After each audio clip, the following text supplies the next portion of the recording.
Hi there, Leo. Thank you for joining me for your monthly forecast for September.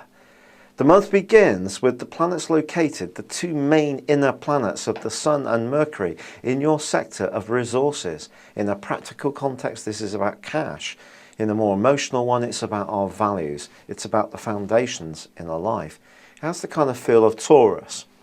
And on the 5th of the month, there's a tremendous new moon in this area. And it links with Jupiter, the planet of expansion.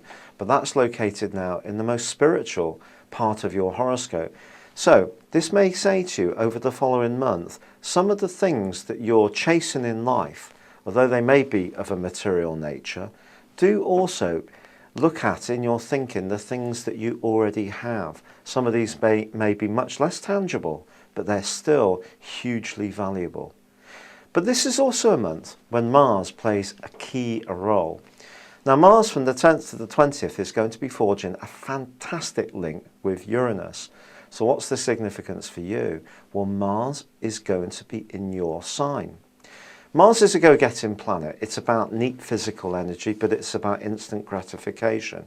When it's in our own sign, it makes us very proud and we want recognition, especially in the sign of Leo.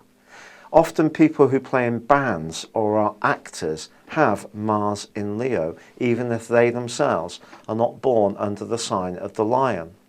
So this is going to give you a little bit of extra confidence, and in this angle with Uranus, much greater devilment.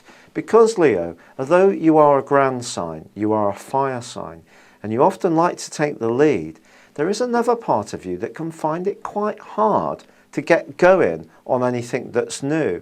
Once you get going, you'll stick at it really, really well, if it's something that really interests you.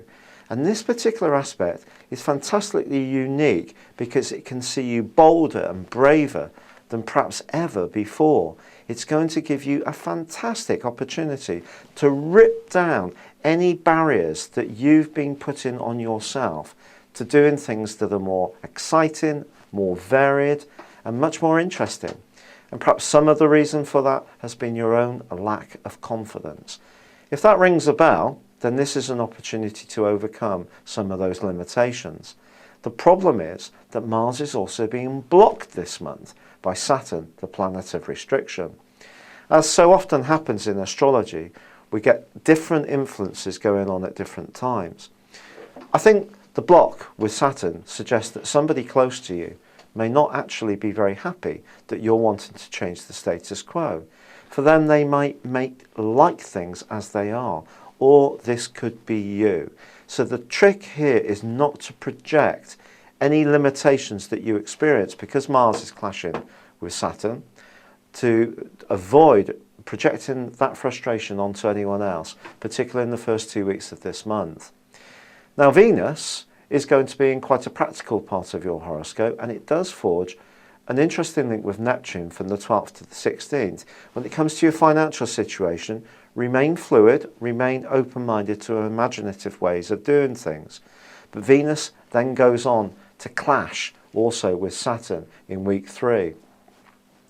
This suggests that if you do want very different things, even down to the different types of decoration you want, if you're thinking of changing where you live, to a partner, this could really cause some tension between you and them. Or if you've met somebody new, even if you fancy them and they're great fun to be with, if there's other parts of their nature that don't enable you to be really relaxed and at ease and be yourself, it may be difficult for this relationship to go beyond anything other than a bit of a brief flirt. There is, however, a big change in the heavens which comes on the 23rd, because then the Sun moves into a much speedier, vibrant location. It joins up with Mercury, which moved into this area on the 3rd. And I do feel that there's going to be times this month when Mercury goes opposite Uranus and then the Sun does it towards the end of September, when you may find that your mind is buzzing with choices and options, and you may almost have at times an information overload. But the one thing you won't be is bored. And I do feel that this can be a fantastic month to be that much braver in your approach. If you can, the opportunities can be absolutely marvellous. Thank you for joining me. Good luck and goodbye for now.